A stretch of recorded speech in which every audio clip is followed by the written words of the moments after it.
دلکش نے بہت بے دلی سے فنکشن اٹینڈ کیا. اسے رہ رہ کے اس شخص پہ غصہ آ رہا تھا جو خود تو دلہا بن کے بیٹھ گیا تھا اور اس کا موبائل توڑ دیا تھا.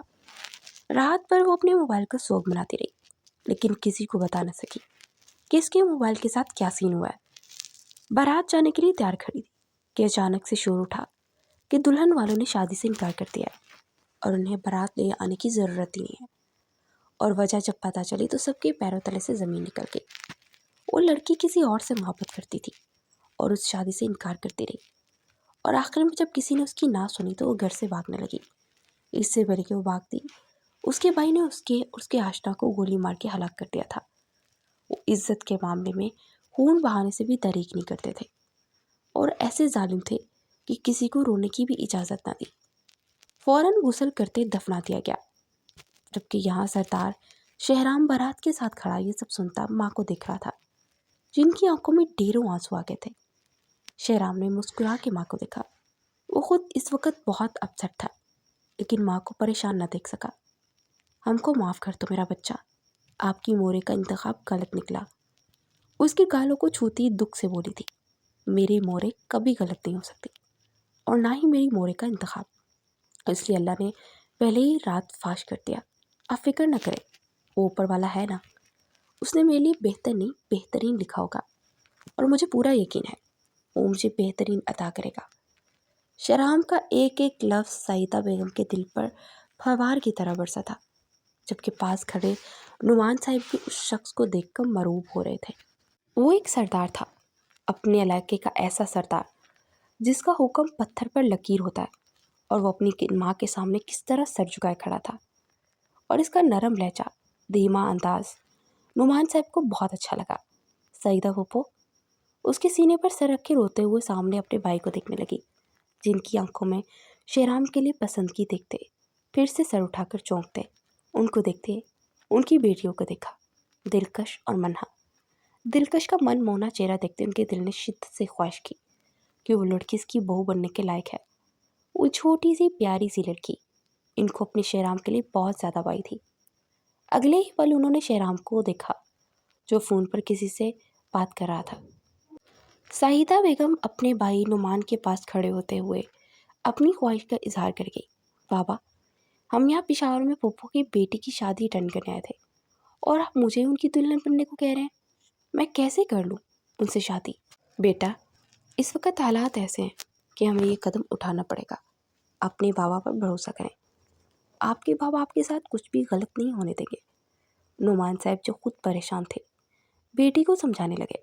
بابا، وہ آپ ہی سے پورے 10 سال بڑے ہیں، آپ کیسے آپ ہی کو؟ منہا نے ماتھے پر بل ڈالے ہوئے کہا. منہا، آپ ابھی اتنی بڑی نہیں ہوئی کہ اپنے باپ سے یہ سوال کریں اور اس معاملے سے آپ کا کوئی تعلق نہیں، لہٰذا آپ چپ رہیں. نعمان صاحب نے اپنی چھوٹی بیٹی کو گوری ڈالتے ٹوک دیا. باپ کے سامنے ویسے بھی ان تینوں بہن بھائیوں کی جان جاتی تھی. دلکش بڑی تھی اس لیے بابا کے ساتھ اپنا ہر دکھ سکھ ہر بات شیئر کر لیتی تھی اور اس وقت جو اسے کرنے کو کہہ رہے تھے بالکل نہیں کرنا چاہتی تھی. اس شادی کا مطلب کسی خان کو اپنی زندگی کا مالک بنا لینا، اور پھر جو کچھ اس کی دوستوں نے خان لوگوں کی خصوصیات بیان کی ہوئی تھی اس کو سوچ کے تو وہ جھرجھری لیتی رہ گئی. پردہ کروانا، کسی سے بات نہیں کرنی، بنا اجازت گھر سے نہیں نکل سکتے، اور وہ ٹھہری پنجاب کی مشہور کمپنی میں جاب کرنے والی خود اعتماد لڑکی کیسے کسی کو اچانک اپنے اوپر تسلط جماتے دیکھ سکتی تھی. بیٹا، ابھی نکاح کر لیں، صرف رخصتی بعد میں کریں گے جب آپ چاہیں. نعمان صاحب اپنی بیٹی کی آنسوں میں آنسو دیکھتے بہت دھیمے لہجے میں بولے تھے. بابا، کوئی دوسرا آپشن نہیں، وہ روندے ہوئے لہجے میں بولی، اور اپنے باپ کو اس وقت وہ اور مجبور دیکھ رہی تھی. ہوتا تو بیٹا آپ کو کبھی نہ کہتا، آپ کی ماما مجھ سے خفا ہو گئی ہیں، لیکن میں اپنی ماں جیسی بہن کو کیسے انکار کر دوں جنہوں نے بچپن میں مجھے بچوں کی طرح پالا ہے. کیا پتا جس شادی کو اٹینڈ کرنے آ رہے ہیں وہاں مجھے اپنی بیٹی کو دلہن بنا کر نکاح کرنا پڑے گا. نعمان صاحب بھی دکھی تھے. بابا، آپ اداس نہ ہوں، آپ جیسا کہیں گے ویسا ہی ہوگا، میں تیار ہوں نکاح کے لیے. وہ باپ کا جھکا ہوا سر نہیں دیکھ سکتی تھی اور نکاح کے لیے تیار ہو گئی. دلکش نعمان بنت محمد نعمان، آپ کا نکاح. اور پھر اپنی خواہش کو پورا کرتے ہوئے نعمان صاحب نے دلکش کو شہرام کی دلہن بنا دیا. دلکش نعمان بنت محمد نعمان، آپ کا نکاح شہرام خان ولد ارباز خان کے ساتھ 50 لاکھ سکہ رائج الوقت طے پایا ہے۔ کیا آپ کو یہ نکاح قبول ہے؟ مولوی صاحب کے الفاظ سنتے دلکش کا دل جیسے دھڑکتے جا رہا تھا، جبکہ اس کی والدہ، بہن منہا اور سعید تینوں ہی اس اچانک رشتے کو تسلیم ہی نہیں کر پا رہے تھے۔ قبول ہے۔ دلکش نے باپ کی خاطر اس نکاح کو قبول کر لیا، اس شخص کو قبول کر لیا جسے وہ جانتی تک نہیں تھی، صرف اس بات کے کہ اس نے دلکش کا موبائل توڑا تھا۔ قبول و ایجاب کے بعد سب نے دعا کے لیے ہاتھ اٹھائے۔ فریدہ بیگم نے نازو پلی بیٹی کی جانب دیکھا، ان کی آنکھوں میں آنسو سے تر ہونے لگی۔ مبارک ہو۔ ہر طرف سے مبارک کا شور اٹھا۔ نعمان صاحب نے شہرام خان کو گلے لگاتے اپنی فرزندی میں لیتے ہوئے مبارکباد دی۔ سعیدہ بیگم نے بھی دلکش کا ماتھا چوما، وہ جو سعیدہ بیگم کے پہنائے گئے خاندانی بڑے سے دوپٹے کا گھونگھٹ نکالے بیٹھی تھی۔ اچانک سے اسے شدید گھٹن کا احساس جگا۔ اس کا جی چاہا کہ سب کچھ اپنے اوپر سے نوچ پھینکے۔ گہرے سانس بھرتی وہ گھونگھٹ نکالے ہوئے آنکھوں میں ڈھیر آنسو لیے بیٹھی تھی۔ فریدہ بیگم نے اسے گلے سے لگایا تو ان کے ساتھ بہت سختی سے لگی کہ ان کی گرفت مضبوط ہوتی چلی گئی۔ وہ اپنی بیٹی کی تکلیف کا اندازہ لگاتی اسے مزید خود میں بھیج گئی۔ بیٹا حوصلہ رکھو اب۔ انہوں نے اس کا ماتھا چومتے اپنے ساتھ لگایا۔ ماما مجھے گھٹن ہو رہی ہے، پلیز مجھے اندر روم میں لے جائیں یا اس گھونگھٹ کو ہٹا دیں۔ گہرے گہرے سانس لیتے دلکش نے بے بسی اور اکھڑے ہوئے لہجے میں کہا تو فریدہ بیگم سعیدہ کو بتاتے اسے اندر لے جانے لگی کہ ان کی آواز نے ان کے جاتے قدموں کو زنجیر پہنائی۔ سب ان کی طرف متوجہ ہوئے۔ فریدہ، دلکش بیٹی کو شہرام کے کمرے میں لے جاؤ۔ ان کی بات پر فریدہ بیگم ڈھل کے اپنے شوہر نعمان کو دیکھنے لگی، جبکہ دلکش تو پورے وجود سے لرزی تھی۔ اسے تو نعمان صاحب نے صرف نکاح کا بولا تھا، اور اب یہ رخصتی اور شہرام کے کمرے میں جانے کا سن کے تو اس کے 14 طبق روشن ہونے لگے۔ آپا، ہماری دلکش کا صرف نکاح ہوا ہے، رخصتی نہیں۔ پھر فریدہ بیگم نے دھیرے سے منمناتے ہوئے شوہر کو دیکھتے ہوئے کہا، ہاں ابھی نکاح ہوا ہے، لیکن ابھی رخصتی ہو جائے تو کوئی مذائقہ خیز بات تو نہیں۔ اچھا ہے نا، رخصتی بھی ہو جائے۔ ویسے بھی آج ہم سردارنی کو لانے والے تھے اپنے شہرام کے لیے، تو اب نکاح کے بعد دلکش کو سردارنی بنا کر اس حویلی میں پوری عزت اور احترام سے سب کے سامنے لانا چاہتے ہیں۔ نعمان بھائی، آپ کو کوئی اعتراض تو نہیں؟ سعیدہ بیگم نے بہت تفاخر سے پوچھا تو نعمان صاحب نے اپنی بیوی کی جانب دیکھا، جن کی آنکھوں میں ایک ہی التجا تھی کہ نہ کرتے، لیکن یہاں بھی وہ اپنی بہن کے سامنے ہار بیٹھے اور ان کی ہاں میں ہاں ملا گئے۔ فریدہ بیگم بس افسوس سے شوہر کو دیکھتی رہی اور دلکش کے لیے شہرام کو کمرے کی جانب پڑی۔ کمرے میں آتے دلکش نے گھونگھٹ اتار کر دور پھینکا۔ رو رو کر اس کا برا حال ہو گیا تھا۔ ہچکیوں سے روتے وہ گہرے گہرے سانس پڑ رہی تھی اور ماں کو شکوہ کنا نگاہوں سے دیکھتی وہ رخ پھیر گئی۔ دلکش، مت نام لے میرا، کوئی حق نہیں ہے آپ کو۔ وہ چہرہ چھپائے بری طرح روتی۔ دلکش میری بچی، اپنی ماں کو معاف کر دو۔ تمہارے باپ کے سامنے تمہاری ماں کمزور پڑ گئی۔ ماما آپ کمزور پڑ گئی ہیں۔ بابا کیوں کمزور پڑ گئے ہیں؟ انہوں نے مجھے صرف نکاح کا کہا تھا، رخصتی کا نہیں۔ انہوں نے کسی وجہ سے آج میری رخصتی کر دی۔ کیوں مان رہے ہیں ان کی ساری باتیں؟ بتائیں نا ماما کیوں؟ وہ بھلک بھلک کر روتے ہوئے اپنی ماں سے سوال کری تھی، وہ سوال جس کا جواب فریدہ بیگم کے پاس بھی نہیں تھا اور نعمان صاحب دینا بھی نہیں چاہتے تھے۔ بیٹا صبر کرو، اللہ صبر کرنے والوں کے ساتھ ہے، ہو سکتا ہے اس رخصتی میں ہی تمہاری بہتری چھپی ہو۔ فریدہ بیگم نے اس کا دماغ نیگیٹیوٹی سے ہٹا کر اچھی بات کی طرف کرنا چاہا، کیونکہ نکاح تو ہو چکا تھا، تو وہ کسی بھی قسم کی بدمزگی پیدا کر کے پہلے دن شہرام اور دلکش کے بیچ میں کوئی پھوٹ نہیں ڈلوانا چاہتی تھی۔ مما کیسی بہتری، مجھے یہ بتائیں، ہم یہاں شادی اٹینڈ کرنے آئے تھے اور آپ نے میرا نکاح کر دیا، اور صرف نکاح ہی نہیں بلکہ اب رخصتی بھی کر دی۔ میری خواہش کی کوئی ویلیو نہیں ہے، میں کیا چاہتی ہوں کیا سوچتی ہوں، بابا میرے ساتھ اتنا ظلم کیسے کر سکتے ہیں؟ دلکش کو رہ رہ کے اپنے بابا کے عمل سے تکلیف ہو رہی تھی۔ بس میرے بچے صبر کرو۔ فریدہ بیگم نے اپنے آنسو پونچھے۔ وہ اپنی بیٹی کی شادی پنجاب میں ہی کرنا چاہتی تھی، جہاں کے ماحول کی ان کی بیٹی آتی تھی۔ اس ماحول میں کیسے ان کی بیٹی رہے گی؟ انہیں تو یہ سوچ سوچ ہی پریشان کر رہی تھی۔ آپ مجھے چھوڑ کے چلی جائیں گی؟ آپ، بابا، منہا، معید، میں آپ کے ساتھ نہیں جا پاؤں گی۔ ماما پلیز مجھے یہاں مت چھوڑ کر جانا، ورنہ میں مر جاؤں گی۔ وہ پھر سے ماں کے ساتھ لگی آنسو بہانے لگی۔